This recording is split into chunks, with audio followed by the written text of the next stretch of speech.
Kaixo, Roberto Etxeberria naiz, ingeniaritzan doktorea eta Mondragon Unibertsitateko irakasle eta ikertzailea.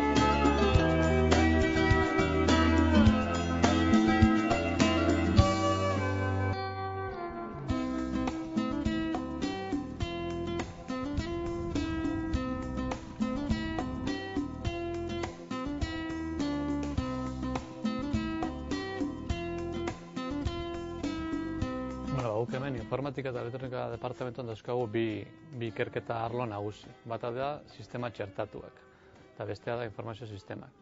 Sistema txertatuetan egiten dena da programak eta informatika aplikatzen dugu elektronika txikiari. Mugikorretan, edo enpresa bateko makina batetan, edo motor elektrikoa kontrolatzeko erabiltzen den elektronikak inteligentzia behar du eta hori programatu egiten da. Beste arloan, informazio sistema dira ordenagailu klasikoak, PC-ak edo portatilak edo horietan ditugun aplikazioak, web aplikazioetatik hasi eta beste gestioko aplikazioak, ofimatika eta arlo horietan. Nire taldean espresuki egiten duguna da segurtasuna aplikatzen diogu bi arlo hauei, bai sistema txertatuei eta baita informazio sistemei.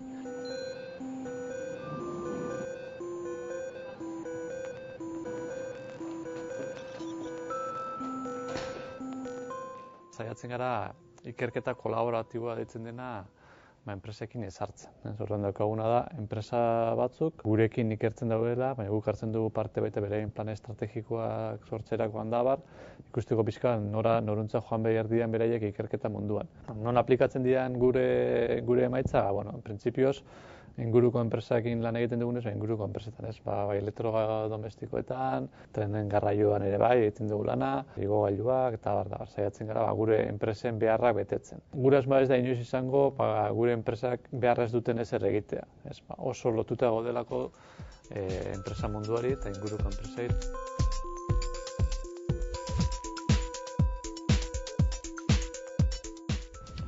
Nik ikasi nuen ingeniaritza elektrikoa Arrasateko Unibertsitatean, hemen bertan.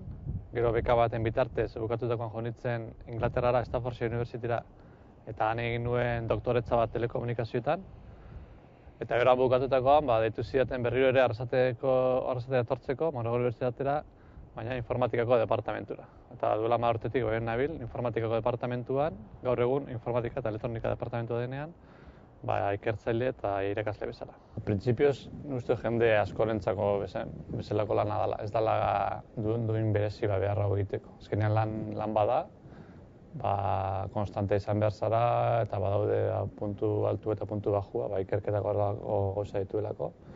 Baina nik uste lan egitearen eta esfortzua jartzearen ondorioa beste. Nire kasuan nik ez nuen aukeratu, azkenean bizitzan ikasketa jarraitzeko aukera txiki egite dituzu eta bukatzen zara azkenean ikertzaile izaten edo irakaskuntzaren unibertsitate lanean.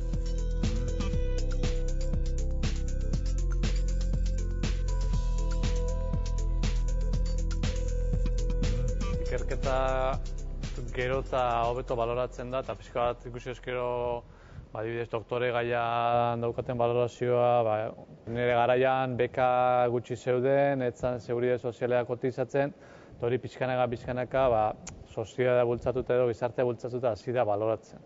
Gero hortik aurrera, enpresa gero eta gehiago eskatzen dituzte ikertzaileak eta gaude mundu oso kompetitibo batetan, non ikerketak ematen dion balio erantzi produktuari eta ikerketa gabe ez den egongo, eta ezin dugula konpetitu beste herrialde batzuekin. Orduan, gero eta gehiago baloratzen da, horrendik uste dut gehiago baloratu beharko zela eta baloratuko dela.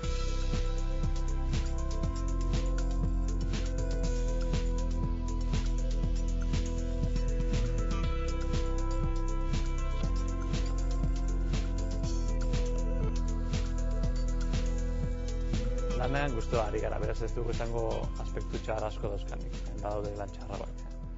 Ordu kopurua sartzen duguna oso handia hori egia da eta eskola honetan ez da tradizioa den ala ohitura edo beharra, baina ordu kopuru asko sartzen ditugu.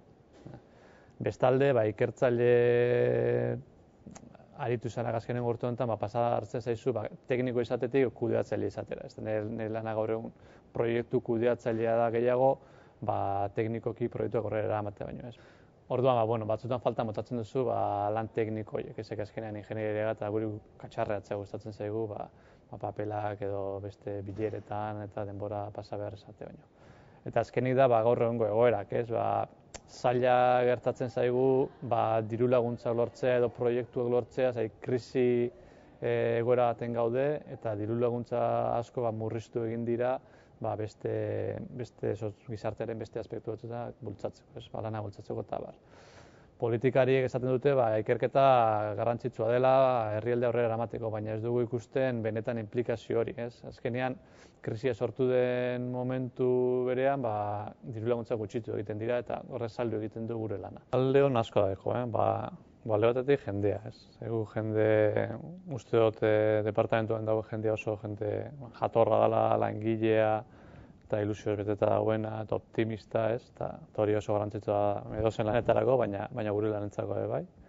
Bestalde, nire lan ez da bakarrik ikertzaile bezala, irakasle bezala baita, eta guk hemen Monreal Unibertsitatean jarraitzen dugu metodologia dela eta ikaslearekiko oso hurbil egoten gara. Proiektuetan lan egiten dugu, ikasleak proiektu bat aurrera eman behar dute, eta horrek irakasleengan hurbiltasun bat sortzen du. Eta nik uste dut, emaitzak oso ona direla, eta enpresak horrela esatea digute, gure ikasleak ondo prestatuta daudela beraiek dituzten, gaur egun dituzten beharretarako, eta nahiz eta gogorra izan beraientzat eta guretzat ere bai, azkenean emaitzak oso ona dira eta horrekin arrotasun bat edo sortzen zaizu.